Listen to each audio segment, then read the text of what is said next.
کیا ہے؟ انواع الاحادیث، حدیث کی اقسام۔ سب سے پہلے جو حدیث کی قسم آتی ہے وہ مرفوع حدیث ہوتی ہے۔ کون سی حدیث ہوتی ہے؟ حدیث مرفوع۔ مرفوع حدیث کی تعریف کیا ہے؟ فمن تہا الی النبی صلی اللہ تعالی علیہ وآلہ وسلم یقال له المرفوع، کہ جس کی انتہا نبی کریم صلی اللہ تعالی علیہ وآلہ وسلم تک ہو اسے حدیث اس کو مرفوع کہا جاتا ہے۔ یقال له المرفوع، اس کو مرفوع کہا جاتا ہے۔ کیا مطلب؟ کہ وہ سلسلہ سند ایک راوی سے دوسرا راوی، دوسرے سے تیسرا راوی، تیسرے سے چوتھا راوی، حتیٰ کہ اس کی نسبت کیا کہاں تک کر دی جائے؟ نبی کریم علیہ الصلوۃ والسلام تک کر دی جائے کہ حضور نے یہ فرمایا تھا، یا حضور نے یہ فعل کیا تھا، یا حضور کی موجودگی میں یہ کام ہوا تھا، حضور نے منع نہیں فرمایا تھا۔ تو یہ تین کیٹیگری جو ہوں گی، قول، فعل اور تقریر، اور اس کی نسبت ڈائریکٹ حضور تک وہ راوی کر دیں تو اس کو کیا کہا جائے گا؟ یعنی سلسلہ سند کی انتہا۔ فمن تہا الی النبی، یعنی سلسلہ سند، سلسلہ سند سمجھتے ہیں نا؟ کون سا؟ راویوں کا سلسلہ، ٹھیک ہے؟ تو وہ کہاں تک پہنچتا ہو اس کو حدیث مرفوع اس کو کیوں کہا جاتا ہے؟ یعنی مرفوع وجہ نام رکھنے کی وجہ کیا؟ یعنی وجہ تسمیہ کیا؟ مرفوع کی وجہ تسمیہ، یہ آپ کا حاشیہ نمبر 2 لکھا ہوا ہے، کأنہ سمی بذالک لنسبتہ الی صاحب المقام الرفیع وہو النبی صلی اللہ تعالی علیہ وآلہ وسلم۔ کہتے ہیں اس کو نام یہ اس وجہ سے دیا گیا ہے کہ اس کی مقام رفیع کی طرف نسبت ہے، مقام رفیع کے صاحب کی طرف نسبت ہے، مقام رفیع کے صاحب کی طرف حضور کی طرف نسبت ہے، اور حضور کہاں پر ہے؟ مقام، یعنی بلند مقام پر ہے، ان کے صاحب کی طرف نسبت ہے۔ تو یہ حدیث کیا بن جائے گی؟ مرفوع۔ کون سا درجہ آ جائے گا؟ مرفوع کا درجہ آ جائے گا۔ اور سمجھ لگی؟ اور آگے کیا لکھا ہوا؟ المرفوع حجت بلا ریب، جو حدیث مرفوع ہوتی ہے بلا شک و شبہ وہ حدیث کیا ہے؟ حجت ہے، دلیل بن سکتی ہے۔ یہ پہلی قسم ہوگی حدیث کی۔ الموقوف، دوسری قسم ومن تہا الی الصحابی یقال له الموقوف، دوسری قسم کون سی ہے؟ کہ جس کی سلسلہ سند جو ہے وہ انتہا ہو، منتہی ہو، ختم ہو، کہاں تک؟ یقال له الموقوف، اس کو کیا کہا جاتا ہے؟ حدیث کما یقال، جیسے کہ کہا جاتا ہے قال او فعل او قرر ابن عباس، کہ ابن عباس نے یہ فرمایا ہے، ابن عباس نے یہ کیا ہے، او قرر ابن عباس، یا ابن عباس نے ایسا ثابت رکھا ہے۔ قرر ابن عباس، یعنی تینوں کا جو فاعل ہے وہ کون ہے؟ ابن عباس، ابن عباس۔ تو کہا کہ ابن عباس نے یہ فرمایا، یا ابن عباس نے ایسا کیا، یا ابن عباس کی موجودگی میں ایسا کام کیا گیا لیکن انہوں نے منع نہ کیا، یعنی اس کو ثابت رکھا۔ تو یہ بھی کیا بن جائے گی؟ حدیث کی کون سی قسم بن جائے گی؟ ہے حدیث ہی، جو شروع میں کیا تھا نا، حدیث ہی کہا جاتا ہے صحابی کے قول فعل تقریر کو، ہے حدیث ہی، لیکن حدیث کے اندر پھر کیٹیگری ہے مختلف۔ تو یہ دوسری قسم کی حدیث آ جائے گی۔ کون سی حدیث؟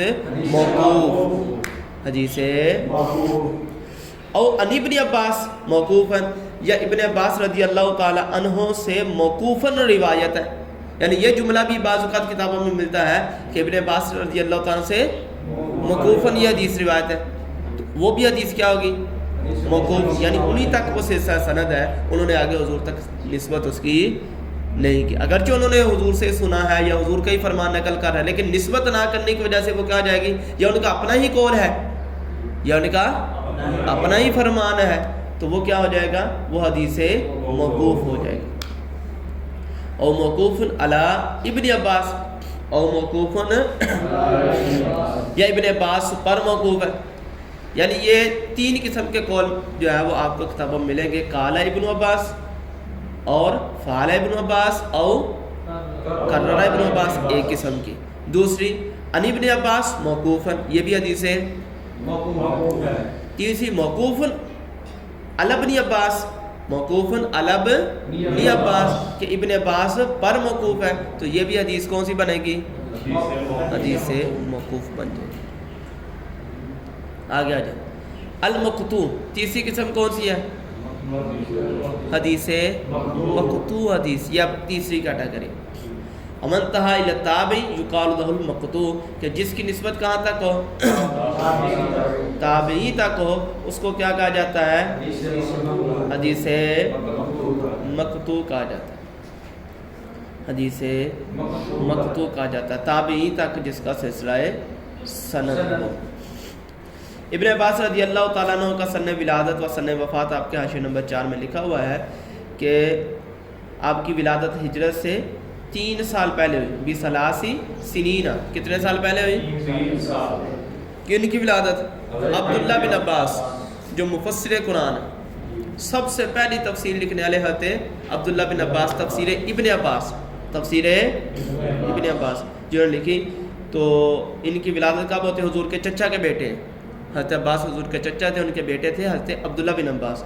تو ہجرت مدینہ سے 3 سال پہلے ان کی ولادت ہوئی ہے، اور ان کی جو وفات ہوتی ہے وہ کب ہوئی ہے؟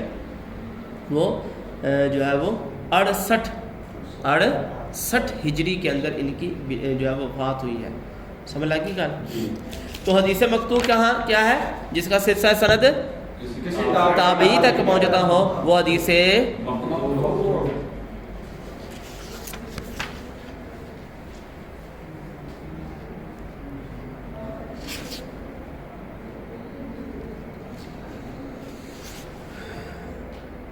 لیکن اس کا حاشیہ لکھا ہوا وَهُوَ لَيْسَ بِحُجَّةٍ، لیکن یہ حجت نہیں، یعنی اس درجے کی دلیل یہ نہیں بن سکتی جس درجے کی دلیل موقوف حدیث اور مرفوع حدیث بنتی ہے۔ آگے الحدیث والاصل، الحدیث وقد خصص، وقد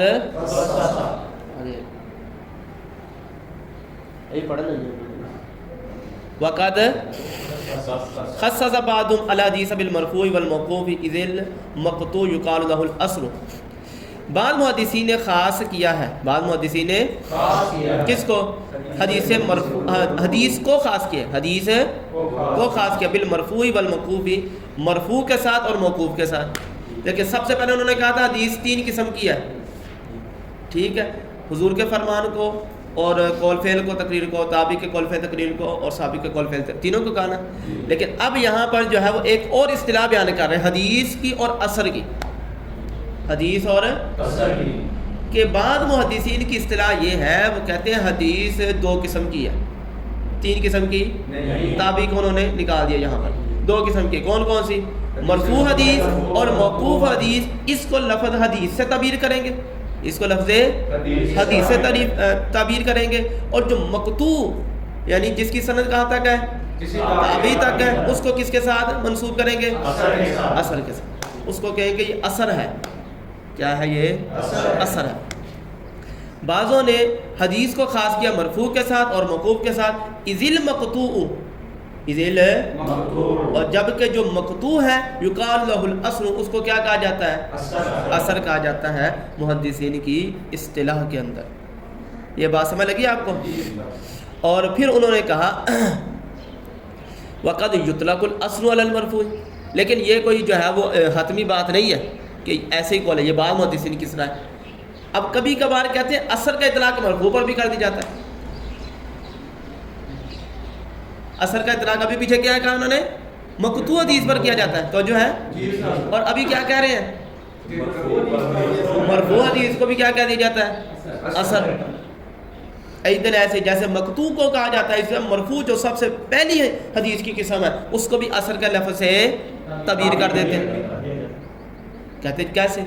بتائیں جی حضرت صاحب کوئی دلیل کہ ہم نے مرفوع حدیث کو اثر کہا ہو؟ کہتے ہیں ہم دکھا دیتے ہیں، آپ لفظ بارہا بولتے ہیں دعائے مسورہ، کیا بولتے ہیں؟ دعائے مسورہ بولتے ہیں، اور اس کی ڈیفینیشن کیا کرتے ہیں؟ کون سی دعائیں؟ جو قرآن اور حدیث کے اندر دعائیں منقول ہیں ان کو کیا کہا جاتا ہے؟ دعائے معصورہ۔ تو اب حضور کا جو فرمان جو دعاؤں کی صورت میں ہے اس پر کون سے اطلاق کر رہے ہیں آپ؟ اثر کا۔ معصورہ کون سا اطلاق کر رہے ہیں؟ معصورہ کا، یعنی اثر کا اطلاق کر رہے ہیں۔ ایسے ہی ہے نا دعائے معصورہ، معصور مفعول کے وزن پر ہے، اثر ویسے مصدر ہے اور مأثور مفعول کا وزن ہے، یعنی جس میں کوئی جو ہے وہ اثر وارد کیا گیا، جس طرح مرفوع، اسی طرح موقوف، سارے جو ہے وہ مفعول کے سیغے، مرفوع، موقوف، مقطوع، مقطوع، مفعول، اسی طرح مأثور۔ اب کہہ رہے ہیں کہ اب اثر کا اطلاق کس پر کر رہے ہیں؟ جیسے کما یقال، جیسے کہا جاتا ہے الادعیۃ الماسورۃ، الادعیۃ کون سی دعائیں؟ ہاں جی حضرت صاحب، ہوا یا اعتراض نہیں؟ تو لہٰذا کوئی حتمی دلیل نہیں ہے کہ صرف مقطوع کو ہی اثر کہا جاتا ہے۔ لما، اب دعائیں مسورہ کون سی ہوتی ہیں؟ لما جاء من الادعیۃ عن النبی صلی اللہ علیہ وسلم، یعنی وہ جو آئی ہیں، وہ دعائیں جو آئی ہیں عن النبی صلی اللہ علیہ وسلم، نبی پاک علیہ الصلوۃ والسلام سے، یعنی جو حضور سے آئی ہیں، یعنی جو حضور سے نقل کی گئی۔ لما جاء یعنی وہ جو آیا ہے، تو کیا؟ من الادعیۃ یعنی دعائیں، کہاں سے؟ عن النبی صلی اللہ علیہ وسلم، یعنی حضور علیہ الصلوۃ والسلام سے جو دعائیں آئی ہیں ان کو کیا کہا جاتا ہے؟ دعائیں ماسورہ ان کو کہا جاتا ہے۔ اب جو ہے وہ کہتے ہیں کہ یہ تو واضح طور پر آپ نے کس پر اطلاق کر دیا؟ اس پر۔ لیکن ایک قول اور بھی لکھا ہوا آپ کے حاشیہ نمبر 3 کے اندر، وہ کہتے ہیں کہ جو ہے وہ یہ حاشیہ نمبر 3 کا یہ آخری دیکھیں کہ مرفوع حدیث کو جو ہے وہ سلف خلف سارے یہ کہتے ہیں کہ وہ کیا ہے؟ وہ مرفوع حدیث ہے، یعنی حضور کا فرمان ہے، اور جو ہے وہ بقیہ جو ہے وہ یہ جو آخری 2 قول ہیں موقوف اور مقطوع، موقوف اور مقطوع، اس کو کہتے ہیں کہ یہ قول جو ہے وہ اس پر اثر کا اطلاق کیا جاتا ہے، اس پر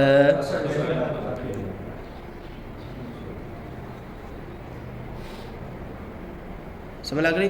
اور پیچھے اس کے انہوں نے یہ بھی قول کیا ہے، جیسے کہ معروف ہے، کہتے ہیں محدثین کی اصطلاح میں، ان کے کلام میں، کہ اثر مرفوع پر اور جو ہے وہ اثر کا جمہور محدثین سلف خلف کے نزدیک وہی ہے کہ جو حضور علیہ الصلوۃ والسلام سے، صحابہ سے، تابعین سے مروی ہو، یعنی اس کا مطلقاً بھی اطلاق کیا جاتا ہے، مطلقاً بھی اطلاق کیا جاتا ہے۔ اور ایک قول یہ بھی ہے کہ اس کا اطلاق کس پر کیا جاتا ہے؟ موقوف پر اور مقطوع پر بھی اس کا اطلاق کیا جاتا ہے۔ تو یہ مختلف اقوال جو ہے وہ آراء ہے، مختلف اقوال و آراء ہے، کلیئر کٹ نہیں کہہ سکتے کہ یہی حکم ہے، اس کے علاوہ ہے ہی نہیں، اور سمجھ لگ رہی؟ یہ جملہ نہیں کہا جا سکتا۔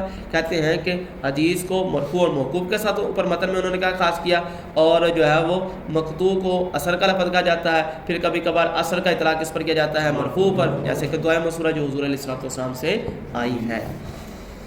والتہاوی، اب اس پر اور بھی دلیل ہے کہ اثر کا اطلاق مرفوع یا موقوف حدیث پر، اور جو ہے وہ اس کا اطلاق ادھر کیا جاتا ہے، اس کا اطلاق ادھر بھی کیا جاتا ہے، یعنی حدیث کو جو ہے وہ تابعی کے قول کو بھی حدیث کہہ دیا جاتا ہے، اور کبھی کبھار ایسے ہوتا ہے کہ آپ اثر کا اطلاق اس پر کر رہے ہیں حضور کے فرمان پر بھی۔ دیکھیں ذرا، وہ تہاوی، امام تہاوی رحمۃ اللہ تعالیٰ علیہ نے سما کتاب ہو، اپنی کتاب کا نام رکھا، امام تہاوی رحمۃ اللہ تعالیٰ علیہ نے اپنی کتاب کا، ان کا نام کیا تھا؟ یہ حاشیہ نمبر 5 کے اندر لکھا ہوا ہے، احمد بن محمد بن سلامہ ابو جعفر الطحاوی الامام الفقیہ الحافظ، ولد سنتاً، ان کی ولادت کب ہوتی ہے؟ 229 ہجری کے اندر، اور وفات کب ہوتی ہے؟ 200 نہیں یہ دونوں جو ہے قول لکھے ہوئے ہیں، ولادت کے قول لکھا 229 یا 239 میں ولادت ہے، وفات کتنی کون سے سن میں ہے؟ 321 ہجری میں وفات ہے، 300 ان کی تصانیف میں سے شرح معانی الاثار بھی ہیں اور احکام القرآن بھی ہے۔ یہی شرح معانی الاثار کا یہاں پر حوالہ اوپر دے رہے ہیں، وہ کہتے ہیں سما کتاب المشتمل علی بیان الحدیث النبویۃ و آثار الصحابہ بشرح معانی الاثار، کہ نام رکھا انہوں نے اپنی کتاب کا جو مشتمل ہے احادیث نبویہ اور آثار صحابہ پر مشتمل ہے، آثار صحابہ پر جو ہے مشتمل ہے، یعنی صحابہ کے اقوال لکھے ہوئے ہیں ان پر مشتمل ہے، اس کا نام کیا رکھا انہوں نے؟ شرح معانی الاثار نام رکھا ہے، حالانکہ اس کے اندر حضور کے فرمان بھی۔ تو مرفوع حدیث پر کس لفظ کا اطلاق ہو رہا ہے؟ آثار کا، اثر کا، حضور کا فرمان بھی ہے، صحابہ کا بھی ہے، تو اس کو کیا کہہ رہے ہیں؟ اثر، اور سمجھ لگ رہی؟ تو یہ صرف اطلاق کی وجہ سے ہے کہ اطلاق ایک دوسرے پر ہو جاتا ہے، اطلاق ایک دوسرے پر کوئی نسبت توایون نہیں پائی جاتی کہ ہو ہی نہیں سکتا، کوئی نسبت تباین نہیں پائی جاتی کہ حدیث اور اثر دونوں کے اندر نسبت تباین ہے، ایک کا اطلاق دوسرے پر، دوسرے کا اطلاق پہلے پر ہو ہی نہیں سکتا، ایسا نہیں ہے، بلکہ بعض اوقات اس کا اطلاق ادھر اور اس کا بعض اوقات ادھر اطلاق ہو جاتا ہے، موصول من وجہ کی نسبت بن جائے گی۔ آگے دیکھیں، وقال السخاوی، وقال امام سخاوی رحمۃ اللہ تعالی علیہ، ان للطبری، وہ فرماتے ہیں، امام سخاوی فرماتے ہیں، امام سخاوی کون ہے؟ حافظ شمس الدین محمد بن عبد الرحمن السخاوی ہے، متوفہ کتنا ہے؟ 902 ہجری، عالم الحدیث و تفسیر ہے، تصانی مقاصد حسنہ، قول البدیع ہے، فتح المغیث ہے، اور سمجھ لگ رہی ہے؟ تو امام سخاوی رحمۃ اللہ تعالیٰ علیہ نے فرمایا امام طبری کے بارے میں، یہ طبری نہیں ہے، لفظ کیا ہے؟ ان للطبری، امام طبری رحمۃ اللہ تعالیٰ علیہ نے کتاباً جو ہے وہ ان کی ایک کتاب ہے، امام طبری کے لیے کتاب ہے، ان للطبری، امام طبری کے لیے کتاب ہے، مسمى بتہذیب الاثار، اس کا نام کیا رکھا گیا انہوں نے؟ تہذیب الاثار، باوجود اس کے کہ وہ مخصوص ہے کس کے ساتھ؟ مرفوع حدیث ہے اس کے اندر، کون سی حدیث ہے؟ مرفوع، لفظ کون سا ہے؟ آثار، تہذیب الاثار، اور سمجھ لگ رہی کا، تو لہذا نسبت تباین نہیں ہے، ہو سکتا ہے اطلاق اثر کا کس پر ہے؟ مرفوع پر بھی اور موقوف اور مرفوع حدیث پر بھی، جیسا پچھلی کتاب اس کے اندر مرفوع حدیث تھی اور موقوف حدیث ہے، ان پر بھی ہو سکتا ہے، اور صرف حضور کے فرامین پر مرفوع حدیثیں مخصوص کی گئی ہیں مرفوع حدیث کے ساتھ، ان پر بھی کس کا اطلاق کیا؟ تہذیب الاثار۔ ہاں یہاں ایک اعتراض انہوں نے کیا، وما ذکر فیہ سے، وہ کہتے ہیں کہ اس کے اندر جو ہے وہ موقوف حدیثیں بھی ہیں، صحابہ کے اقوال بھی ہیں، کس کے اندر؟ تہذیب الاثار کے اندر، تہذیب موقوف حدیثیں بھی ہیں، تو جو موقوف حدیثیں ہیں ان کا کیا کریں گے؟ تو اس کی وجہ سے ہو سکتا ہے انہوں نے وہ نام رکھ دیا ہو، کہتے ہیں نہیں، وہ جو نام اس کا رکھا ہے تہذیب الاثار، وہ انہوں نے صرف اطلاع کی وجہ سے نام رکھا ہے، بقیہ جو یہ جو چیزیں موقوف حدیثیں ذکر کی ہیں وہ بطور جو ہے وہ طبعاً اور بطور تطفل کے ذکر کی ہیں، بطور طبعاً تابع کرتے ہوئے مرفوع حدیث کے، اور بطور تطفل، تطفل سمجھتے ہیں؟ تطفل کہتے ہیں ویسے جو ہے اس کا اطلاق کیا جاتا ہے کہ طفیلی پر، طفیلی ہوتا ہے بن بلائے کا مہمان، طفیلی کیا ہوتا ہے؟ بن، یعنی مثال کے طور پر آپ کو شادی کی دعوت آئی ہے لیکن آپ 2 بندوں کو اور ساتھ لے جائیں تو وہ جو ہے بن بلائے کا مہمان، یا دعوت نہ بھی آئی تو اسی کا چالا اسے کہنا پتا چلنا ہے کہ ادھروں ایسے یا ادھروں سی گا، کڑی والوں سے یا منڈے والوں سے کہنا پتا چلنا، تو وہ جو ہے وہ کیا ہوگا؟